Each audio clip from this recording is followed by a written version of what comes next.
I love my black men. Black, woo.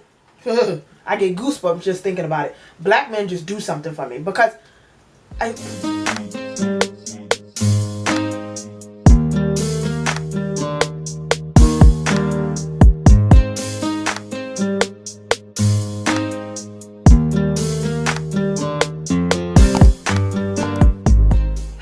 Welcome back to Naya's News. This is the channel where I report news about my life while being open, honest, and transparent as much as possible. So for today's video, I thought it would be another exciting video to do a Q&A, specifically on dating. Because honestly, when I filmed my last video, it was the story time. I'll cue that somewhere at the top. A lot of people were wondering like about my dating advice or just my experiences about dating, so I thought I would share that with you. So what I did was I went on my Instagram. A lot of the times when I'm doing story times or just Q&A style videos, I'll ask for suggestions on what you guys want me to do based off of the things that I give you guys, or the options I should say. So I thought it would be another fun video to film that for you guys and just share some of my insight, because I think my experiences, let's just say. Okay, so if you guys are not following me on Instagram, I'll leave my Instagram right here so you guys can follow me and stay tuned with all future updates, YouTube, and just get to know me a little bit better. So before I get into this video, don't forget to like, comment, share, and subscribe. Let's hit that bell button so you never miss an upload. Okay, let's get started. I just want to say that some of y'all questions, alright, I know I said I'm going to be open, honest, and transparent, but god dang. But I had to take a screenshot, let me see, of like the questions. I'm not go too far. I had to take a screenshot of the questions because on the IG stories it's going within 24 hours, so I wanted to make sure that I didn't miss any. Okay, let's get started. Okay, let's get started. First question. Oh, coming in hot out the gate. Someone asked, do you believe in the idea that cheaters will always be cheaters? That's a short answer, no. By the way, all of my answers are clearly coming from my own experience. That does not mean that I'm giving advice on what can be done or should be done. No way. I'm just giving advice based off my own experience. So with that question, no, I do not believe that cheaters will always be cheaters, because speaking from my own experience, I cheated in a relationship, felt horrible about doing that, and I've never cheated again. Like, put my hand on the Bible, I've never cheated after that relationship on anyone. And I think the aspect of cheating is so complex because I think everyone has different opinions of what they consider to be cheating, and just the rule book, so to speak, of relationships. So I think it's depending on you and the other person, or how you guys found when it comes to relationships and different things like that. So it's completely how you view it. But no, I do not believe in that. Next question. Is jealousy healthy in a relationship?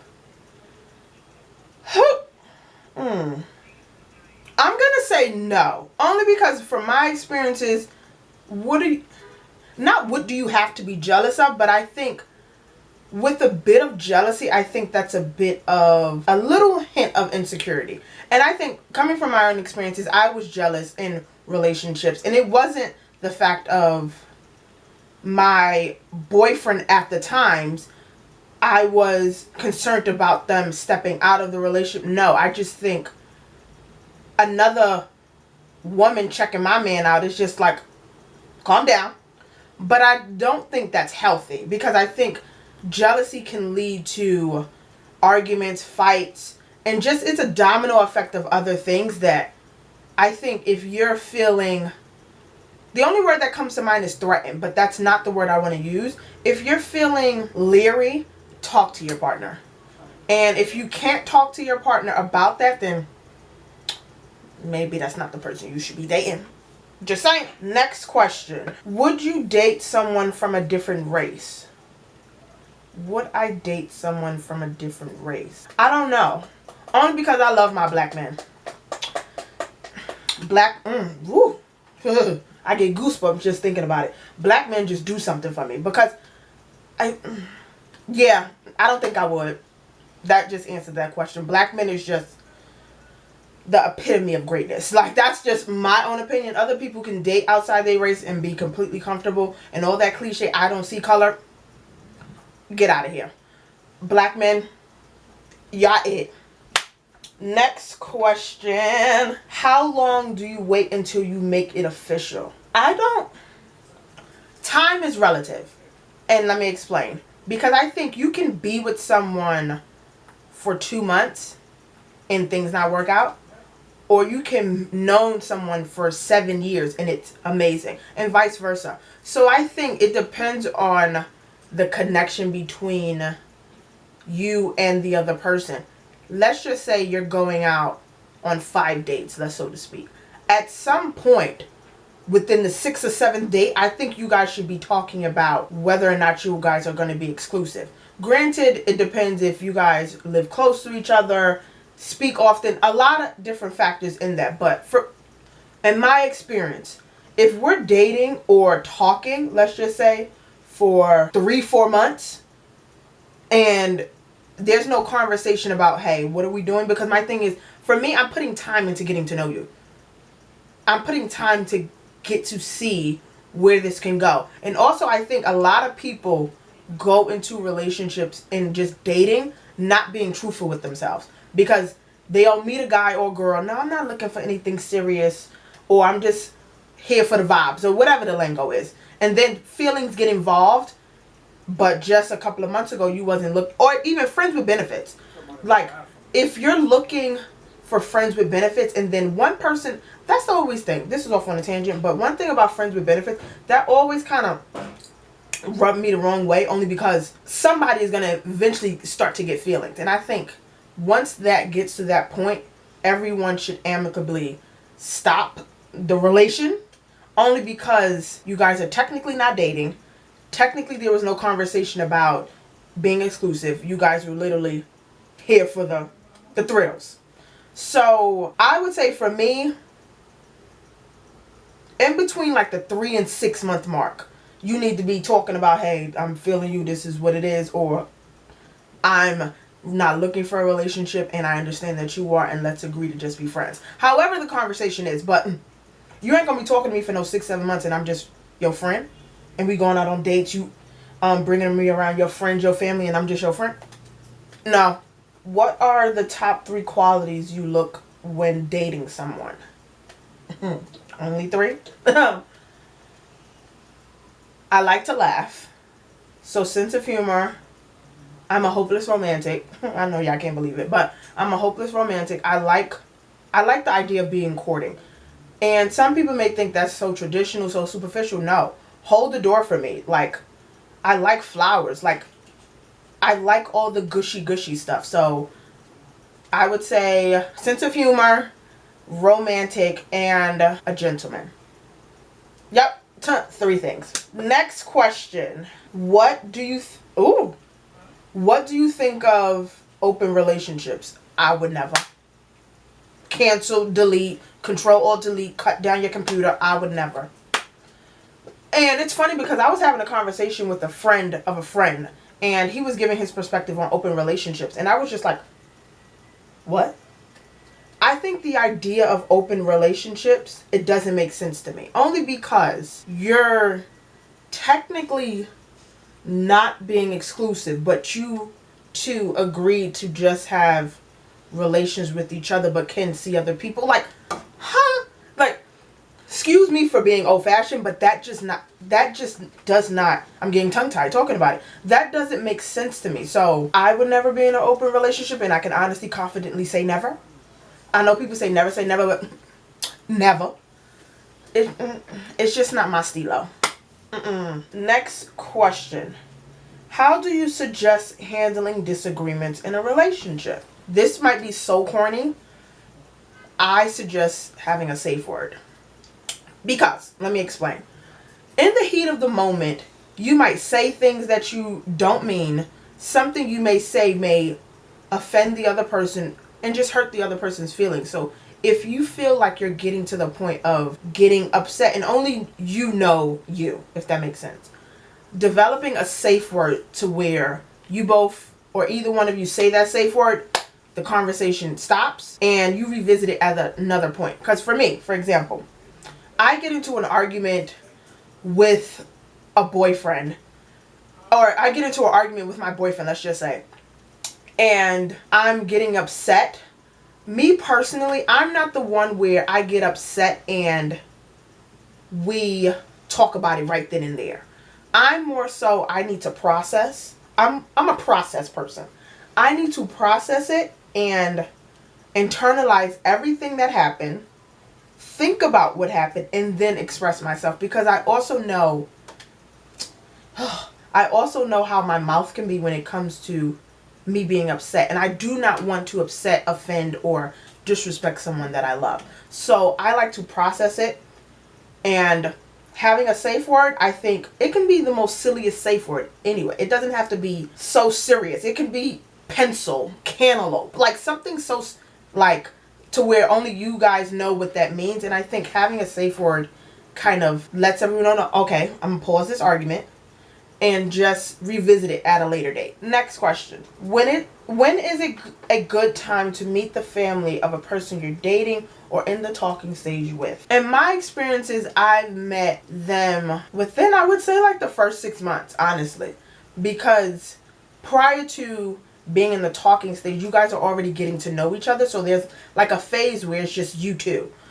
And don't get me wrong, I was in a relationship with a guy who did not want me to meet his family, and I dated him for 2 years. Never met his family. So I can't even tell you what I was thinking. I wasn't, which was the problem. But in general, I would say within 6 months. Because I think I'm coming from a person, I know what I want. I'm not having to wait. I'm not going to be in a relationship where I feel like I'm getting less than what I deserve. I'm not going to be in a relationship where I feel like I'm being mistreated. So all of that to say, I know what I want. So I think 6 months is like a good cushion period. If you're talking to somebody for over a year and you don't know what their mother or their father look like, speaking from experience, dip. Next question. How soon after a relationship do you start dating?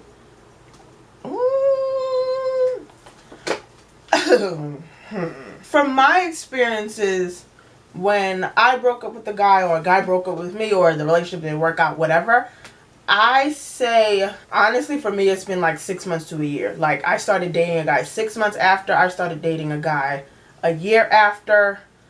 So, for me, 6 months to a year. Next question.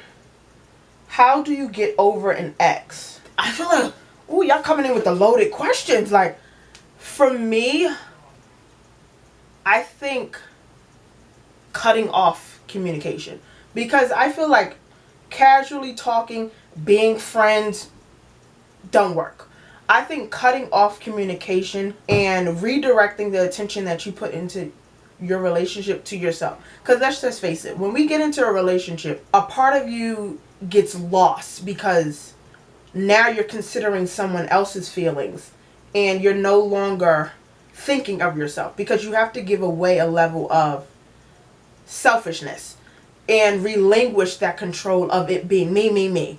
So I think cutting off communication, I ain't gonna lie to y'all, I done changed my number, I done blocked people, I done deleted them off social media.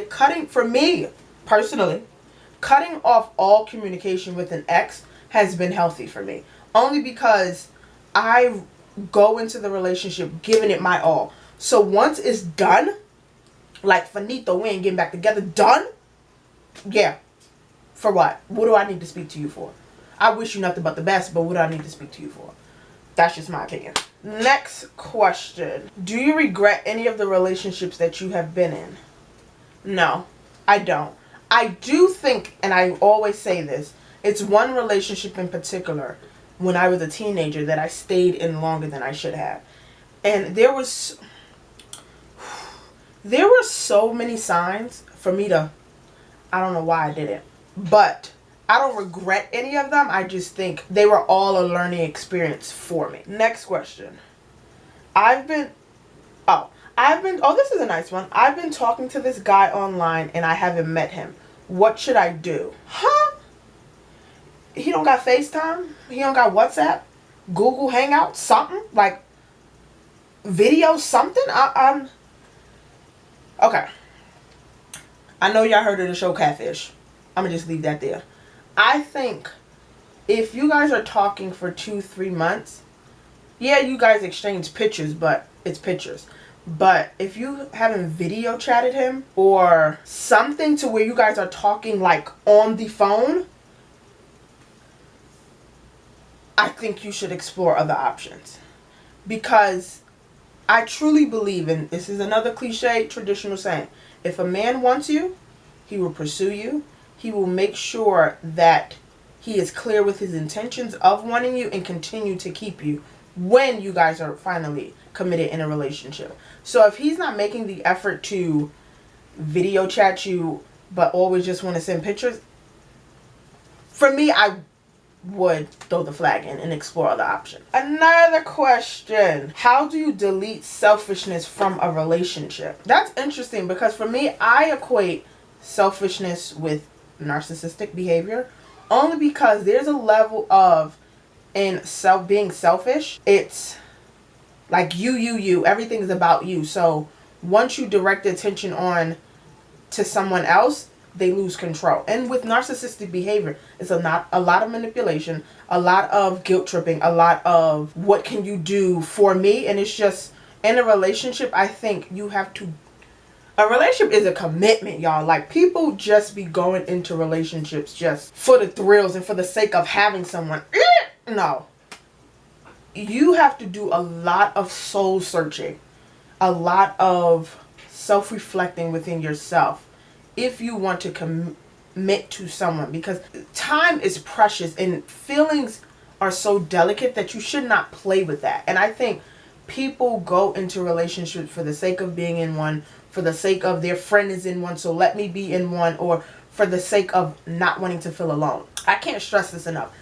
Soul searching will really dig deep. Personal development will really get you to your core to fall in love with yourself. That way you can be present in your relationship. So when it comes to being selfish,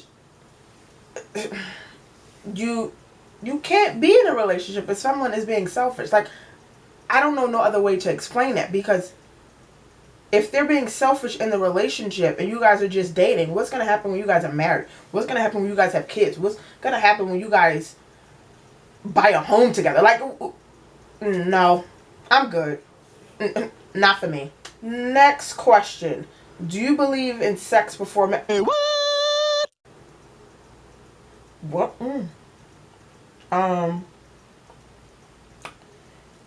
Well, is the sky blue? There's your answer. Next question. Has your mom ever not liked the person that you dated? If so, how have you dealt with that? Yes. My mom has not liked a couple of guys that I dated, and she has no problem vocalizing her opinion about it. But one thing I do appreciate about my mom, she'll give her opinion, but it's never into I'm telling you what to do kind of thing.